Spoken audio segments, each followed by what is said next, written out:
The letter J is for jealousy.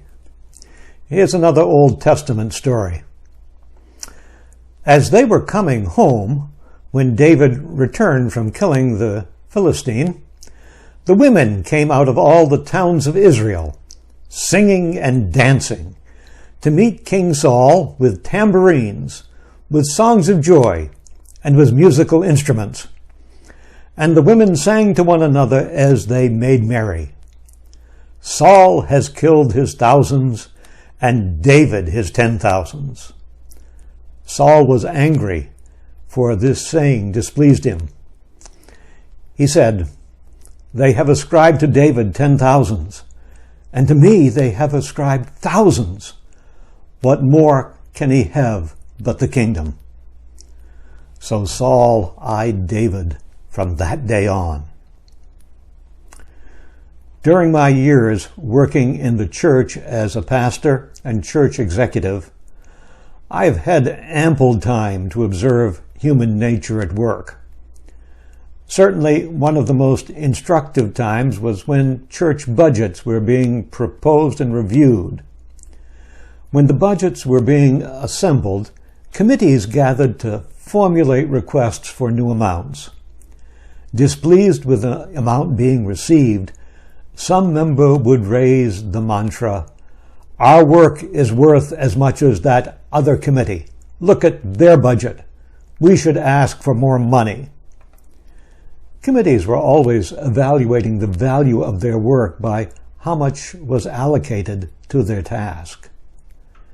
Emotionally, committee members were a bunch of Sauls, thinking about how their numbers compared with David's. During the review phase, committees would invariably look at how much of their budgeted amount had been spent. If it was not all expended, some member would raise the cry, "We need to spend it all, or else we will have less next year." Committee members were very jealous about protecting that which they already had, and if a surplus existed, they feared that some other committee might attempt to steal those funds. Like Saul, keeping his eye on David, it was time to protect the kingdom.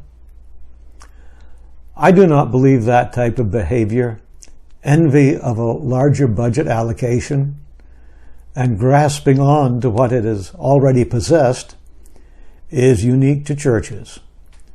It is simply part and parcel to human jealousy.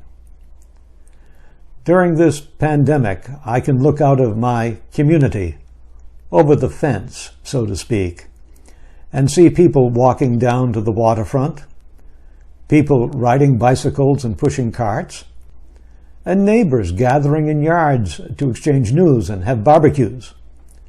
They may, or may not, be masked and keeping the 6 foot of social distance. But I am envious. They are outside our locked-down campus, and I can see them, and I want to do some of the things they are doing, but I cannot. We independent living residents are not leaving our campus or having visitors out of concern for the assisted living and healthcare residents. We do not want to be the ones that carry the COVID-19 into our facility.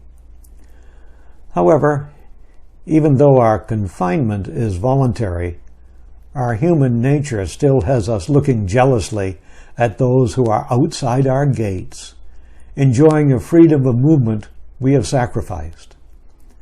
Then, lest we here in our community appear too noble in sacrificing that freedom to come and go and to have visitors, I should also note that we recognize that we, as senior citizens, are all part of the vulnerable segment, and we desperately want to protect our own health. Our inner critics, the little nagging voices, are having a lot of fun with our jealousy.